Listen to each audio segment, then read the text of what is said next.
Canada के नए प्रधानमंत्री मार्क कार्नी द्वारा प्रधानमंत्री नरेंद्र मोदी को G7 शिखर सम्मेलन में आमंत्रित किया गया है। इस आमंत्रण के बाद कनाडा के अंदर राजनीतिक हलचल तेज हो गई और पत्रकारों ने प्रधानमंत्री कार्नी से तीखे सवाल पूछे।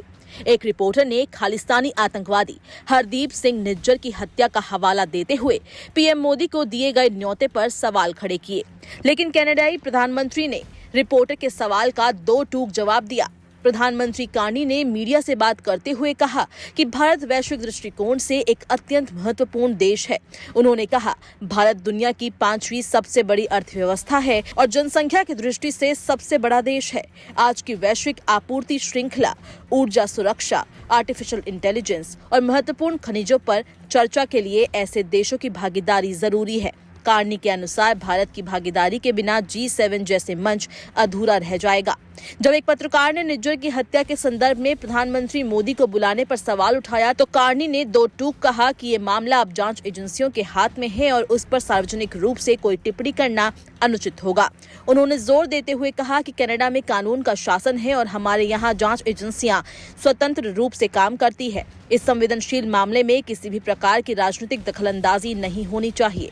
जब ये सवाल पूछा गया कि क्या उन्हें लगता है कि इस हत्याकांड में प्रधानमंत्री मोदी की कोई भूमिका हो सकती है, तो कार्नी ने स्पष्ट रूप से कहा कि इस विषय पर टिप्पणी करना ठीक नहीं होगा क्योंकि मामला न्यायिक प्रक्रिया में है। उन्होंने सिर्फ इतना कहा कि जांच चल रही है और हम उसका सम्मान करते हैं। कार्नी ने यह भी बताया कि उन्होंने व्यक्तिगत रूप से प्रधानमंत्री नरेंद्र मोदी को G7 सम्मेलन में शामिल होने के लिए आमंत्रित किया और पीएम मोदी ने इस निमंत्रण को स्वीकार कर लिया। ये सम्मेलन कनाडा के कनानेस्किस में इस महीने के अंत में होने वाला है। इस संदर्भ में प्रधानमंत्री नरेंद्र मोदी ने सोशल मीडिया मंच X पर जानकारी साझा करते हुए बताया कि उन्होंने कनाडा के प्रधानमंत्री मार्क कार्नी से फोन पर बात की। पीएम मोदी ने न केवल इस आमंत्रण के लिए उनका धन्यवाद किया बल्कि हाल ही में प्रधानमंत्री बने कार्नी को जीत की बधाई भी दी। अपने पोस्ट में पीएम मोदी ने लिखा कि उन्हें खुशी हुई कि कार्नी ने फोन पर बात की और उन्हें G7 सम्मेलन में आमंत्रित किया। गौरतलब है कि इससे पहले जस्टिन ट्रूडो के कार्यकाल में भारत और कनाडा के संबंध तनावपूर्ण रहे थे।